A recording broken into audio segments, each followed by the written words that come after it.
Yo, what's good, y'all? It's Terrible Shooter. I'm here with a video. Now, look. I know it's been a while since I put out the last video, but I mean, it's crazy out here. I can't get to the range because, the ranges are overpricing you for ammo. You go to the pawn shops, you go to the gun stores, the ammo prices are ridiculous. If you try to order ammo online, the shipping time is crazy, and not only that, the ammo prices are crazy, and then not only that, the ammo is sold out. So, it's really been tough to try to crank out a video every week. I'm not gonna, talk about things on my channel that I'm not well versed in, just to get a video out there, just to get some views. I'm not gonna, just talk about things that I have no knowledge in, no experience in. For example, I haven't even done a gun review on my Glock. Now, mind you, I've probably had this Glock 48 for about a couple months now. I want to say maybe 2-3 months, maybe 2.5, almost 3 months, I think. And, I haven't done a gun review on it because I haven't had a chance or the opportunity to really get familiarized with this firearm. You know what I'm saying? Like I've taken it to the range, I think maybe once or twice, but I've only been able to put about maybe I want to say 150 rounds into it. So I'm not going to be one of those guys to just talk about things just for the hell of it, to get views or whatnot. I want to actually be able to gain the experience and practice and talk about it as I go along, hence the name Terrible Shooter. That's the channel, you know what I'm saying? Because, I'm learning and developing as I go. So, unfortunately, I'm not able to put out a video at the moment because of everything that's going on with the whole COVID-19 situation and, the ammo prices being ridiculous. So, actually, I've been sitting on the same two boxes the same two boxes of ammo for a while now. You know what I'm saying? And I figure, hey, I'm not going to go to the range and shoot that, when I'm not able to get ammo currently. So I know you see a target round in here. I do have defensive rounds. Before my spare mags were empty, but I figured why have them empty when I can have them loaded just in case. You know what I'm saying? And unfortunately, I got to use my target rounds as well as my defensive rounds. So same situation with my SIG magazines. I decided to, load them up with my target round just in case. You know what I'm saying? It makes no sense to have empty mags laying around. So anyway, let's get on to the video. So what I am going to talk about is how to disassemble your Glock 48, or if you have a Glock 43, Glock 19, 17, a polymer, whatever the case may be. It's very simple and easy to do. Now, I'm only saying that because the videos that I've seen, it does look very simple and easy to do. But to be honest, I haven't disarmed. I haven't disassembled this firearm yet. So this is going to be the first time I disassemble this firearm. The last time I looked at a video on how to disassemble this firearm, this Glock, was maybe like a couple weeks ago. So this is going to be probably a little ugly and nasty. My first time doing it, so bear with me. Everything is cut and raw. If I was doing it off camera, I'm pretty sure it would be the same. But hey, you guys that follow me, you know what the channel is about. If you're a new gun owner, you're getting into firearms. Excuse me, you're getting into firearms, and you want to get familiar and comfortable with your gun. You're not able to go to the range. This is a perfect thing to do. For you to be able to disassemble your firearm and put it back together, know the ins and outs of it, know how it functions and whatnot. So when it does come time to protect yourself and your family, you're not all over the place. You're not squeezing the trigger as you're pulling it out of your holster or reholstering it or whatever the case may be. All right, so first things first, safety. Yes, my firearms are loaded. All of my firearms are loaded except for my shotgun. Ironically, I haven't loaded that up. But I will probably after this video. Anyway, so you want to make sure that our firearm is empty. All right, so first things first, obviously you want to make sure you're operating with a firearm that's not loaded. Okay, so what we're going to do is we're going to empty out the magazine. I'll keep one in the chamber. I'm going to rack the slide back. Make sure I get that one round out there. Rack it back a couple of times just to make sure. Gonna lock the slide, gonna inspect it. Use your finger, of course. Make sure there's no round in the chamber, which I already did. Just taking extra precautions just to show you guys in case you're not, familiar with doing this or not comfortable with doing this. I'm exaggerating for on purpose. So, all right, so disassembling this firearm, again, like I said, it's gonna be the first time that I've actually done this. So if you are a Glock owner, then you might wanna start looking into how to disassemble your firearm if you're a Glock owner like myself. So all right, so what we have here is we got the slide is racked back. Going to hit that slide lock to release the slide. Now, what you do is, it's weird, so apparently you grab your gun like this, right? It looks silly, I know. You pull down these little notches here. There's one on the other side as well. Pull that down, right? You release, okay? And be careful when you release because I just did it. I don't know if you can see it. The slide kind of caught my finger here. Now my fingers are still on the notch. Gonna pull that trigger. And as you can already see, the slide is ejected forward a little bit. And then we release. Oh, sorry, hit the camera. And then we release the slide. Now that was pretty simple. It was easy. Yeah, it wasn't bad at all. And this is my first time actually seeing how this firearm looks with it being disassembled. I might put a little hops number 9 on here because it does look a little dry. This is your not firing spring, but this is your spring here. You have your barrel, and don't worry, it's very easy to put back together. This is the barrel. Again, I'm working with the Glock 48. When you're putting it back together, I do like that they have this indentation here on the slide. Now you can see that to indicate where you put the spring back on. So you see that the spring fits right in that groove there. So when you're putting your firearm back together, make sure you're not putting it on the first notch here. You want to put it right here. All right, so that's pretty neat that they did that. Now, I know this barrel is just, a regular barrel. There's nothing, fancy going on, but it actually looks pretty nice. Yeah, the barrel looks pretty nice. This is the bottom part, okay? Yeah, I might put some hops number 9 because it looks a little, to me, it looks dry. I mean, I don't know, but. So there you have it. That's how you disassemble your Glock.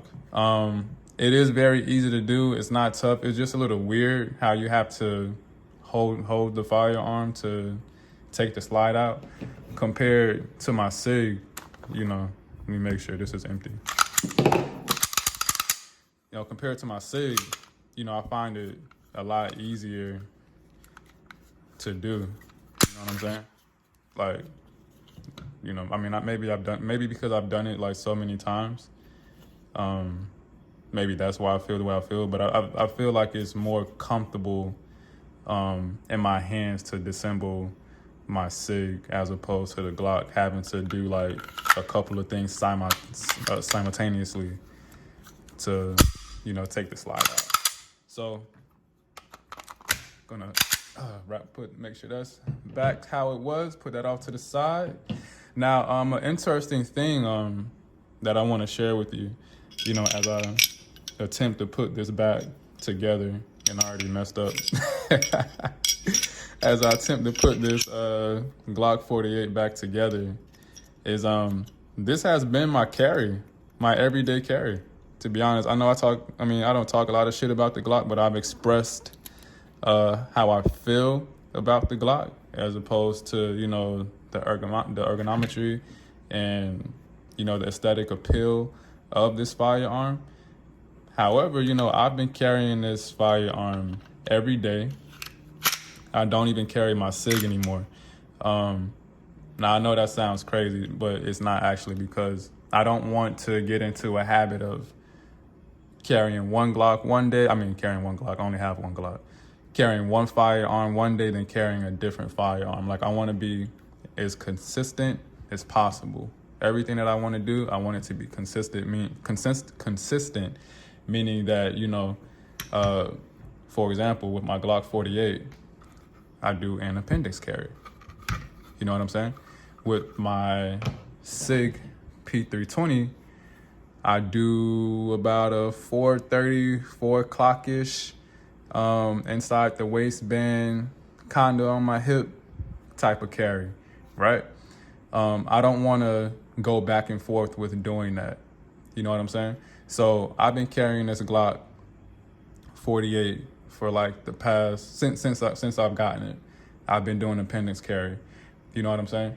So despite everything that I've said about the Glock, the aesthetic appeal, the ergonometry, what have you, you know, this firearm is something that, you know, I feel more safest with, to be honest. Even though it's only a 10+1, I do carry my spare mag with me in my pocket. But, you know, I feel like I have a better chance of, you know, if I do happen to have to use my firearm to appendix carry, it's right there. You know what I'm saying? We practice these movements every day. If you're a man, you know, you practice, you know, these movements every day since you're a child. Unbuckling your belt, zipping down your zipper, and you know what I'm saying, when you go do your thing in the bathroom. You know what I'm saying? And it's right there. So it's nothing for me to quickly unholster my firearm and defend myself if I have to. You know what I'm saying? So yeah, it's kind of crazy. I've been carrying this Glock over my SIG, and the SIG is the first firearm that I've purchased. So my SIG has just been sitting there. Now, you know, the whole situation about going to the range and not finding, you know, ammo for regular normal prices has put a setback on me being able to practice with my firearm and, you know, get more familiar with how my firearm works and so forth. There's a couple of things that you can do at home. You can, you know, dry fire. You can practice dry firing. You can practice unholstering and reholstering your firearm. You know what I'm saying? You can practice, you know, getting a feel. You can practice getting a feel for the trigger reset. So again, you know, there's other things that you can do while you're home. So when you are able to go to the range, that can reflect what you've been doing at home at the range. I want to share this also. When I planned on getting my second firearm, it wasn't going to be a handgun. It was actually going to be like an AR pistol or something like that. But I came across the Glock 48 by way of purchasing it off someone, you know, and I'm in the state of Florida, so Florida state laws do allow you to purchase a firearm off somebody in the streets. You don't have to buy a firearm off somebody and go to like a gun store or anything like that. You can do it in the parking lot. Obviously, you want to be smart about it. You want to be safe and so forth, you know, use your common sense. You know what I'm saying? But I got this firearm relatively cheap. I got this firearm relatively cheap. And it was like brand new. You know what I'm saying? So again, you know, you just got to be smart about it. But it happened to be a Glock. I didn't plan on ever buying a Glock, to be honest, because I don't like the way that it looks. But I can say that if I'm in a situation, I do trust this firearm because of how I carry appendix carry. And I haven't been shooting for 10 years or 30 years, but I've shot enough to where, you know, I'm comfortable and familiar with, you know, my firearms to, you know, where I know I can rely on them. You know what I'm saying? So with that being said, this was a video on how to dissemble your Glock if you happen to be a Glock owner. You know, it's very simple and easy to do. And before we close out, I'll do it again. Just to reiterate, you want to make sure that your firearm is empty. You want to lock the slide back, get a feel for the barrel inside there, make sure there's no round inside the barrel, because a lot of accidents do happen when you are cleaning your firearm or trying to disassemble your firearm. Okay, you want to make sure that you're not pointing it at anyone or any pets or any living creature. You want to make sure you're not pointing it at yourself. You do not want to shoot yourself. Okay, so with me saying all of that, let's get the slide back in its normal position. You want to grab your Glock in this weird hand gesture here. Okay, you got a notch here and a notch on the other side. You want to pull that down, let your slide back. Okay, pull your trigger. Okay, and you slide it right on off. It's really that simple and easy to do. If you are an experienced firearm user / gun owner, whatever you want to call yourself, Rambo, whatever the fuck, you already know how to do this. This is for new gun owners who just purchased their first firearm and who probably plan on leaving their first firearm in their gun box and plan on never to use it, but just have the comfort in knowing that they do have it. So what I recommend for you new gun owners who are out there who have that type of mindset, take your gun out of that box, unload it. It shouldn't be loaded, but unload your firearm and take the shit apart, get familiar with it, take all the pieces out and attempt putting it back together. It's actually pretty fun to do if you can't go to the range and actually shoot it, you know. It's pretty fun to, to work with. So yeah, that's all I got. This is Terrible Shooter coming at you with a video 3 weeks later. I'll try my best to get you more videos quicker and sooner than that. But again, I will reiterate, I'm only going to talk about the things that I have experienced and that I'm familiar with. I'm not going to talk about anything that I don't know, okay? Because this channel is about me sharing my personal experiences and, what I learn and what works for me as I go down this rabbit hole of being a gun owner. All right, so you know what to do already. You hear it all the time. Please hit that subscribe button. Please hit the notification bell. When I do drop a video, you will be alerted. Please share in the comments below on what you do at home to keep yourself sane. If you're not able to go to the range like myself, if you refuse to buy a 50-round box for $50, that's $1 for each bullet. That shit is fucking ridiculous. Okay, so share, what you guys do at home, whether you dry fire, whether you practice on the trigger reset or whatnot, or you practice unholstering and holstering your firearm, whatever the case may be. Talk about it down in the comments below. Let's grow as a community.